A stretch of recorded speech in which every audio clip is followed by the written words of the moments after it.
Nanindugan si Counsel for the House Prosecutors, Attorney Amando Virgil Ligutan, nga wala inisang may ginlapas sa kasuguan sang impeachment court kasunod sang iya nga post sa iya nga social media.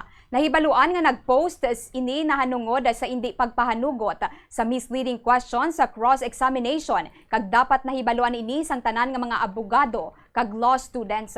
Sa matandaan nga nangin mainit ang pagtapos sang day 15 sang trial bato kay Vice President Sara Duterte kahapon nga adlaw matapos ginmuno ni Defense Lead Counsel Sheila Sison ang nangin post ni Ligutan. Suno kay Sison nga indi manami nga pamatian kag makitaan sang iban nga may kaangay sini nga ginalapas sa sulod sang impeachment court. Gilayon naman nga ginsabat ni Ligutan ang pahayag ni Sison nga suno pa sa iya nga klaro ang mensahe sang iya nga post kag wala ini sang may ginlapas kag nakabutang ini sa rules of court. Dugang paniligutan hindi sini pag-delete o kon pag-i-delete ang nasambit nga post kag inganyo pa sini ang publiko nga bisitahan ang iya nga social media account agud makitan ini sang iban.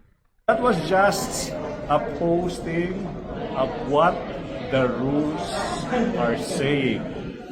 Nothing more, nothing less, walang interpretation. So kung may tinamaan man po, sorry. Buburahin ko ba? I mean, hindi po allowed ang misleading question. Hindi ko yan buburahin kasi yun po yung nakasaad sa ating rules of court. Buti sana kung I name somebody. Buti sana if I said this is regarding this. Even that, no? Kung pwede pang i-argue na there's nothing wrong with that. Basahin nyo yung posts. The timing po ng paglabas ng post That's a problem. That's a problem.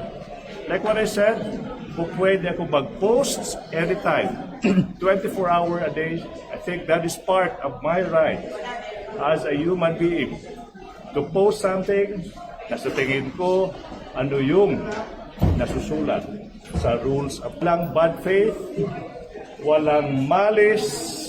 It's just like saying 1 + 1 = 2. At that particular time, inside an impeachment case.